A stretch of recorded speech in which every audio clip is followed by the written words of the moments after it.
Good evening, Stevens Point. I'm Breanna Schmitt. And I'm Nathan Wallin. This week on SPTV News, SPTV interviews Chancellor Bernie Patterson. Pride Week is taking place, and there's a new Supreme Court justice. All of this and more when we return.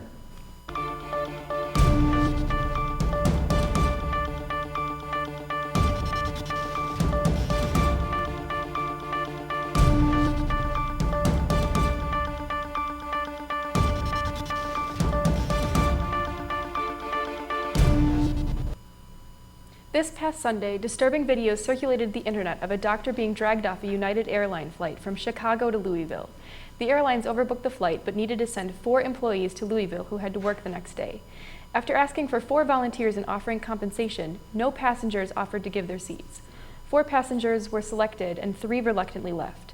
The 4th passenger, a doctor, refused to leave because he had an important patient to treat the next day. A United employee then called airport security officers to forcibly remove the man from this flight. Passengers were able to film his removal on their cell phones, which showed the doctor being dragged by his arms off the flight. The man made his way back onto the plane, bleeding from his mouth, and collapsed into a seat. He was carried off the flight on a stretcher.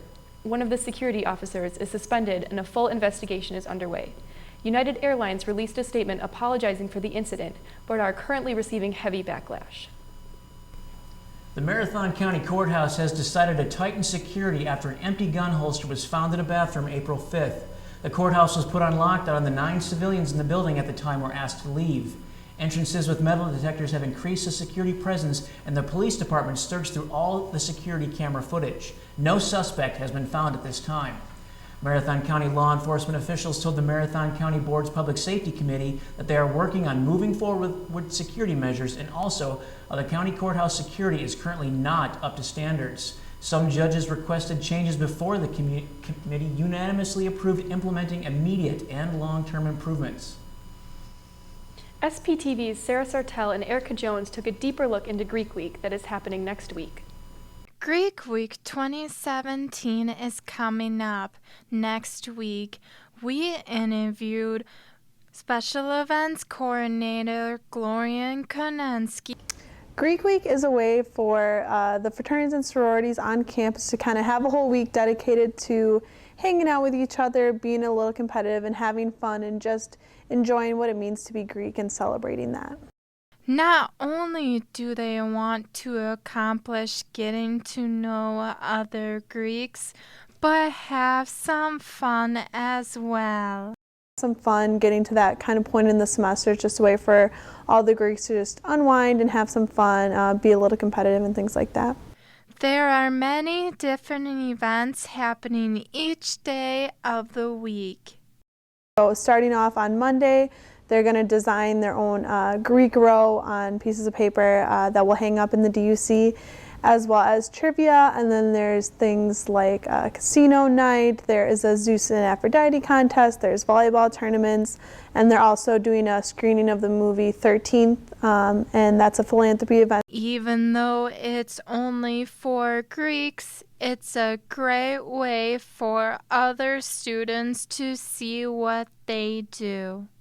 Overall, it isn't a whole week for the Greek students on campus. However, it's a really good way for non-Greeks to kind of see what we're up to, the kind of things we do, and maybe get an interest in perhaps joining Greek life in the upcoming semesters. Oh, go Greek! This is Sarah Sartell and Erica Jones for SPTV. If you are interested in these events or about Greek life on campus, check out IGC Spin and social media pages. It's not a donation, it's an investment. That's how university officials describe the capital campaign, Then, Now, and Forever, We Are Point. For more, we go to our interview with UWSP Chancellor Bernie Patterson. Then, Now, and Forever, We Are Point is a campaign that UW-Stevens Point is undergoing. I spoke with Bernie Patterson, Chancellor of the university, to discuss the impact this campaign has had. People often talk about, well, how much money have you raised and what's the goal? That's the thing that people are kind of interested in, and that becomes the yardstick. But that's not the purpose. The purpose is to transform the educational experiences of our students, and doing so by matching those opportunities with the passions of our supporters and donors. The campaign will provide funding for scholarships, new programs, and academic staff positions. With a goal of $30 million, the campaign recently reached a notable milestone. And this most recent partnership, data analytics, has now endowed 2 faculty positions and a new major here on campus, now has 35 students in it in the first year.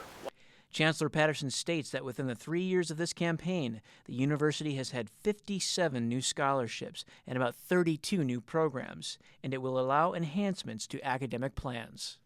And so many of our students would not be able to be in school if it was not for the help of these scholarships. You know, and I've had the opportunity to stand with donors and students talking to each other, and for the student to say to the donor, you know, I wouldn't be here if it wasn't for you. If it wasn't for what you were doing, I couldn't be at school. The goal of the campaign is to go from good to excellent. Chancellor Patterson said during the interview, strong universities are part of strong communities. For SPTV, this has been Nathan Wallin. In the university's words, the goal of the campaign is to create opportunities for students. Quote, "It's about student success," said Chancellor Patterson. UWSP's Ranger Club and the ROTC program will be hosting an 8-mile ruck run fundraiser for the Alex Reeder Memorial Scholarship Endowment. Alex Reeder was an ROTC student who majored in psychology here at UW-Stevens Point. As a cadet, Reeder hoped to become a leader in the U.S. Army. He joined the Pointer Battalion as a 4-year scholarship winner and quickly became the captain of the Pointers Ranger Challenge team. Though he distinguished himself with outstanding academic and physical achievement, he will always be remembered for his friendship and selfless desire to help others. The funds raised at this event will go to support the Memorial Scholarship presented annually to a Pointer cadet who exemplifies the same commitment to excellence displayed by Alex. The run will be held on Saturday, April 29th from 10 a.m. to 1 p.m. in Public Square at downtown Stevens Point. Mental health is a serious and confusing topic, but UWSP is taking a stand to help educate students. The Education Department will be hosting a panel of local experts who will discuss the challenges of educating children and young adults facing mental health issues. The panel will discuss successful techniques and solutions that they have had experience with, as well as areas that need more support and research. The audience will have the opportunity to participate and add their voices to this discussion. The event will be held Thursday, April 20th from 7 to 9 p.m. at the Century Theater. Students can register online for free. With the 48th Trivia coming in less than 2 weeks, 90FM have been busy planning for their biggest event. SPTV's Ji-Sung Kim has more. UWSP 90FM's biggest event of the year is Trivia. The event is nearly heading towards their 50th anniversary, and the radio staff is excited for it. This year should be really crazy. We're approaching 50 years, so it's really becoming just this huge momentous thing. It already was, but now it's becoming so much bigger, and it's become such a landmark, a gemstone, if you will, of Stevens Point, and to be a part of that is just amazing and mind-blowing every single time. For this year's Trivia, 90FM has chosen a special theme for it. Trivia 48 is the world's largest trivia contest. This year's theme is the royalty of the contest in honor of all of the greats in music, and basically a kind of a tribute to especially like Prince and all of the great artists and musicians that died in the past year, so it's kind of to commemorate them. Trivia will take place over a course of a weekend. 90FM has listed the schedule on those days. Trivia is going to start on Friday, April 21st at 6 p.m. That's when we're going to have our kickoff. Before that will be Hits Week, and until that we'll have our trivia warm-up, and then of course the contest begins. And it will go on all through the weekend until midnight on Friday, April 23rd. After that, the contest is officially over, and we will have our awards ceremony and tell people the results of trivia. Besides the staff, volunteers come in and help out for a successful event. Last year was my first trivia ever at 90FM, and specifically I answered phone calls at bizarre times, which was 2 to 6 a.m. in the morning, which was awesome. Helped food deliveries, did random little errands all around when people needed me, and helped with the float for the parade that's on Friday. The volunteers are excited to be part of the backstage of Trivia. I feel so pumped. It's something that I look forward to from the start of the school year back in fall, because it's like our biggest event, and it's 54 straight hours, and people from all over the world play, so it's really cool to hear them. Viewers can watch this year's Trivia through several ways. Well, you can watch it on SPTV. It'll be recording live everything that happens in various rooms around the radio station. And then of course you can tune in on the TuneIn app, and also online or on the radio itself the old-fashioned way. 90FM has a website which has more information about trivia, and also people can stop by the radio station at the Communications Building. For SPTV, I'm Ji-Sung Kim. The 48th Trivia will be live on SPTV's 983 Charter channel. This past Saturday, the Stevens Point community came to the 47th International Dinner. The students of the UWSP International Club planned the whole event, from decorations, food, to entertainment. SPTV's Ji-Sung Kim has more. The International Club's annual International Dinner has been a long tradition of the community. Each year, the theme of the dinner changes, and decorations and food are planned accordingly. The theme of this year's was Destinations Off the Beaten Path. The theme was Off the Beaten Path. We chose it because we wanted to focus on locations that most people might not be familiar with, or locations that are within a popular country that people aren't aware of. The executive members and volunteers are contented with the results of the dinner. I think it went really well. Just seeing all the work we put into it transform into an actual event was pretty nice. Guests were also quite pleased with the overall night. I really liked the international dinner this year because you got to see a lot more unique performances, as well as I liked the decoration as well. All the tables were well put together. The dinner is composed of several cuisines from different cultures. Each year there's always some type of food which is memorable to each guest. The food was good. I especially liked the drinks. The avocado drink was my favorite.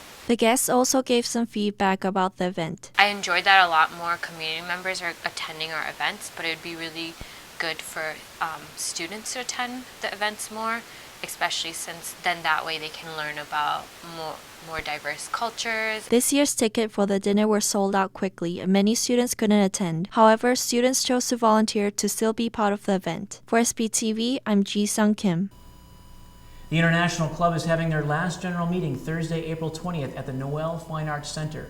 The students from Italy will be presenting her country to the audience. For more information, students can email the International Club.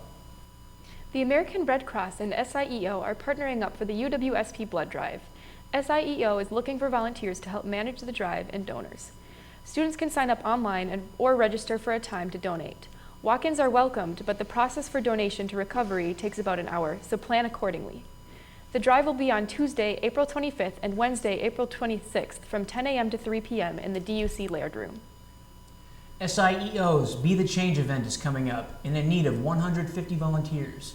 Breanna Schmitt has more on this story. Be the Change, produced by SIEO, is a chance for students to give back all around the Stevens Point community. The event is scheduled from 9 to 1, but there is a free welcome breakfast for all volunteers at 8:30 in the alumni room in the DUC. Volunteers will go to different locations such as the University Child Care Center, the Cupboard, Farmished, Camp Glacier Hollow, Project Linus, and much more. We have a group that's going to Schmitt Nature Reserve, and they're going to be picking invasive species and helping them repair the bridges. And then we also have a group that's going to the Humane Society that's going to be helping improve their walkway for the animals and cleaning out some of the cages and doing stuff like that. We also have a group that's going to North Haven Assisted Living, and they're going to go and play bingo with the residents. Be the Change inspires many students here on campus to get involved in the community, like Jasmine Clement, member of Daisho Con. We decided to participate in this event because we wanted to give back to community. The Daisho Con Club is participating in Be the Change as a group, which is one of the ways to sign up for this event. We saw this in the SIEO office on campus, and we decided that this would be a great opportunity for us and for the community to be helped in some way. A group of us all decided to sign up and head into this event, and we're really excited to participate and enjoy the day. It isn't too late to get involved with Be the Change. We still have a couple of spots left that are available to sign up at, so if anyone's interested, they can go on to the UWSP SIEO page and click on Be the Change. That'll send them to the spin page, and they can fill out the forms on that. Volunteering for Be the Change is a great way to get involved in the community and is a very rewarding experience. So when students sign up for Be the Change, they also will receive a free Be the Change water bottle or a pair of sunglasses. This is Breanna Schmitt with SPTV News. To find out more about volunteering, contact SEIO Coordinator Caitlin Brigman. That is all the news we have for you this evening. We'll be right back with sports after this break.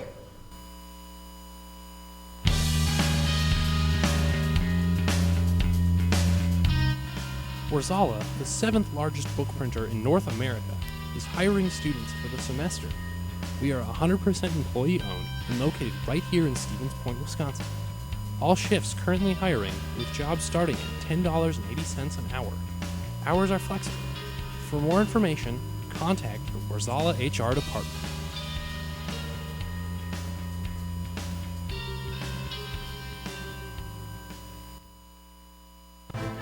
Don't have a television? Don't worry.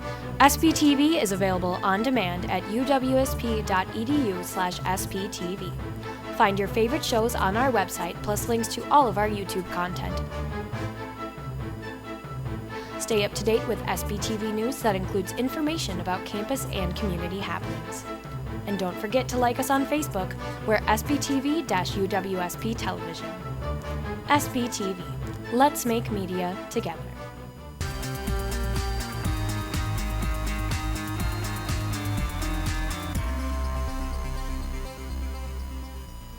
Welcome back, Pointers. In sports this week, the Brewers have seen their season get off to a 5-5 start, but one of their bright spots has been pitcher Willie Peralta, who's looking to bounce back after a rough 2016 season.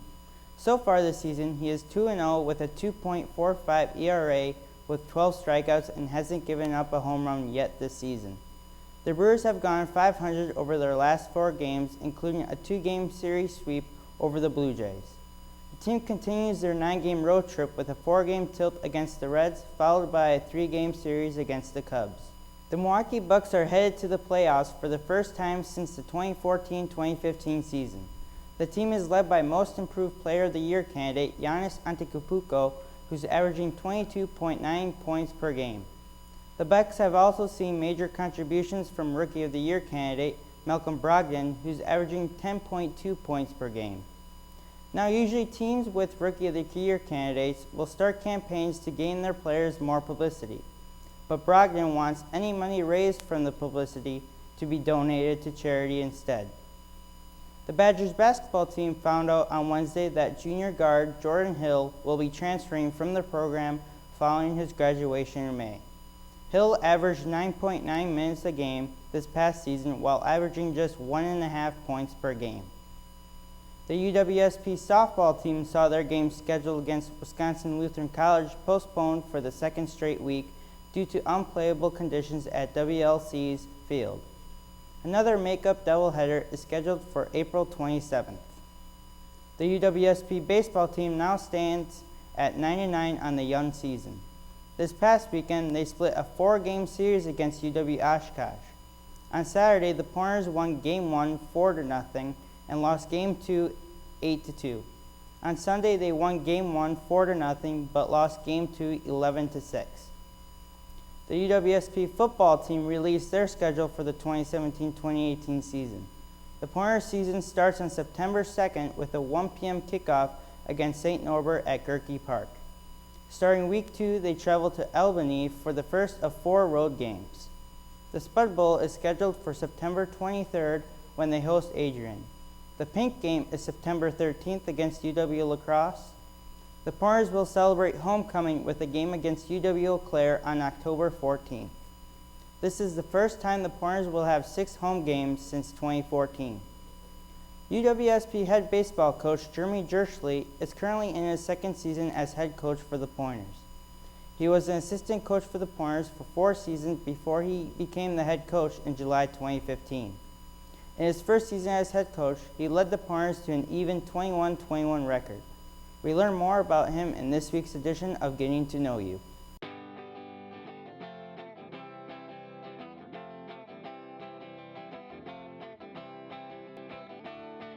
I think at first it started, they kind of forced my hand, you know, when they told me I wasn't good enough to play anymore and they released me. And then they offered me a coaching job, but I didn't want to coach in the professional level. I wanted to kind of come back home and and I started out in high school, and then I got on here at UW Stevens Point for as an assistant coach, and then now just last year was my first year as the head coach. I just love developing young baseball players and even older baseball players. All different ages, and it's just a lot of fun to be able to teach them parts of the game that they maybe haven't learned before or didn't even think about before.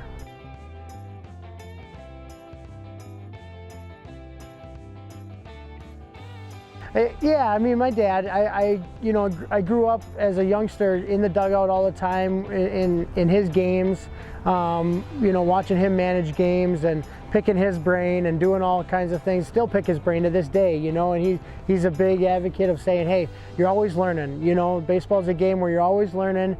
You never know enough about it, and and that's him telling me, and he's at the highest level you can be at. So that really hits home, and it's one of those things where I just try to pick his brain as often as I can, whether it's simple plays or game situations, whatever it is, and it helps, obviously. So I would say I try to coach the same way that he coaches.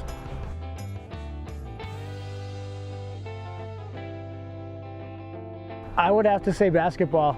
High school, I always loved playing basketball. Honestly, I loved playing basketball a lot more than I loved playing baseball. It was just one of those things where just the atmosphere, high school basketball games, even college basketball games, they're different. It's a different type of atmosphere. The fans are right on top of you. It's more action-packed, and I've always loved the game of basketball as well. If you have anyone that you'd like to nominate, please email us at sptv@uwsp.edu. That's all the sports stories we have for you tonight. Up next is entertainment news with Sarah Sartell. I'm Joy Huebsch for SPTV Sports. Serving a campus of 9,600 strong, we are the home of UWSP Television. We are SPTV. You can find us on Charter Channel 983, online, or on any of our social media sites.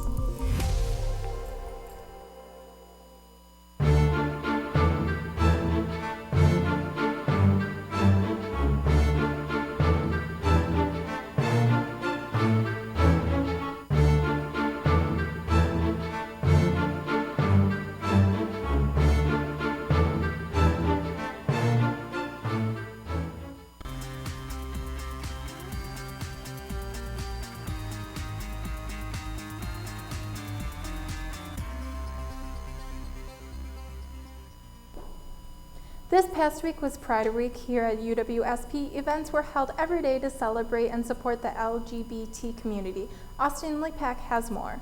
The Gender and Sexuality Alliance just hosted Pride Week on campus with a new event daily to celebrate and support the LGBTQ+ community while also encouraging students to embrace who they are.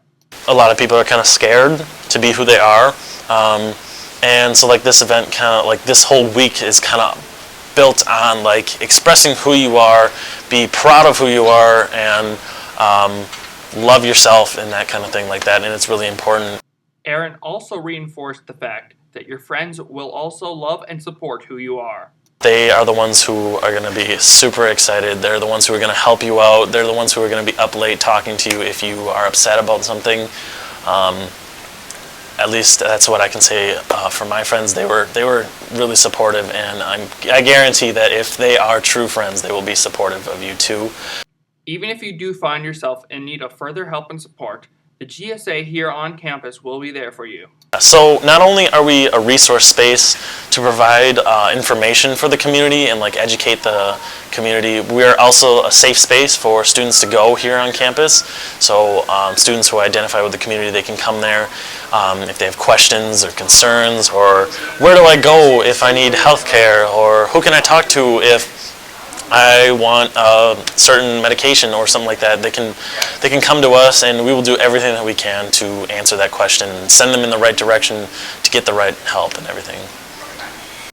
For SPTV News, this has been Austin Lepak reporting. To find out more, visit the GSA Spin page or contact the Gender and Sexuality Resource Center here on campus.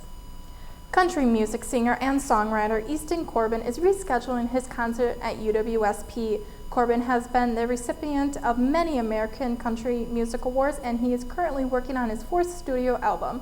The country star was slated to perform this Thursday, April 13th at the Quant Fieldhouse. However, due to a family emergency, the singer had postponed his show and will perform on Thursday, May 4th instead. The April 13th tickets will be honored on the night of the show, and there are still tickets available for those who are interested at the information and ticket office in the DUC.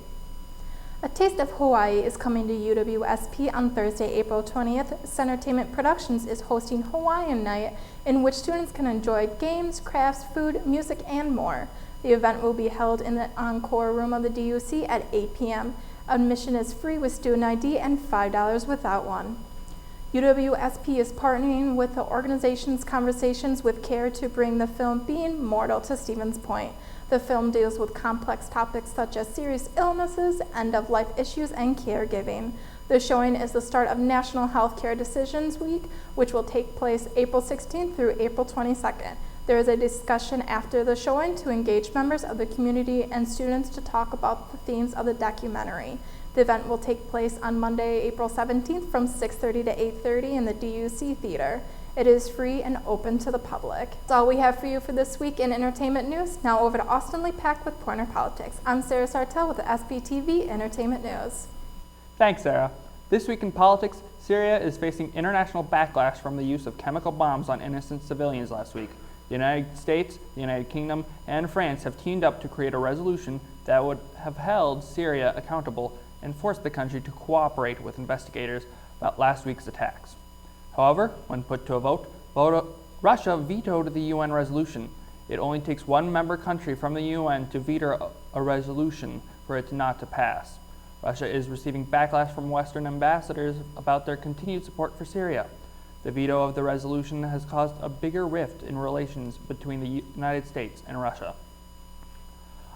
Another White House employee is in hot water for comments made this past week. Press Secretary Sean Spicer compared the Syrian chemical bomb attacks to those of Hitler's gas attacks during World War II.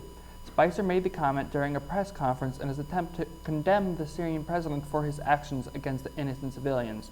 Spicer apologized the next day, saying that he had failed the president with his remarks. Spicer's apology has not appeased everyone. Democrats are calling for Spicer to be fired, saying that President Trump should take action. For now, Spicer remains with the White House.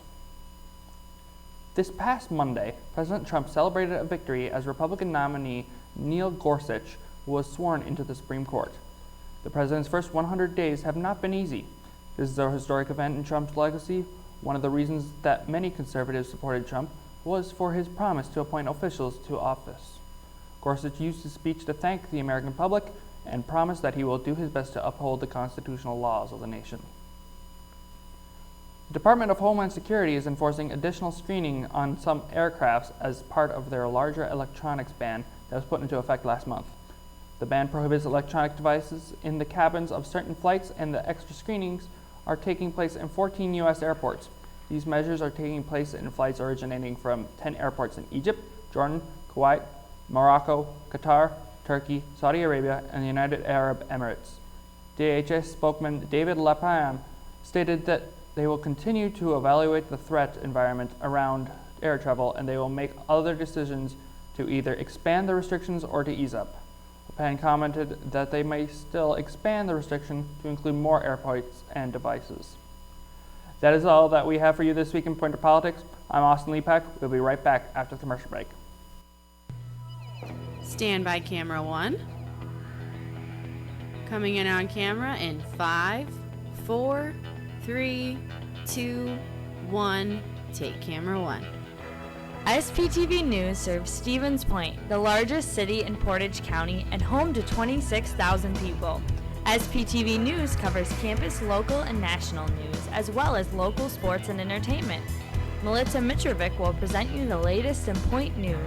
Tune in to Charter Channel 983 or visit our YouTube channel. SPTV News, pointing to you. That's all we have for you this week in SPTV.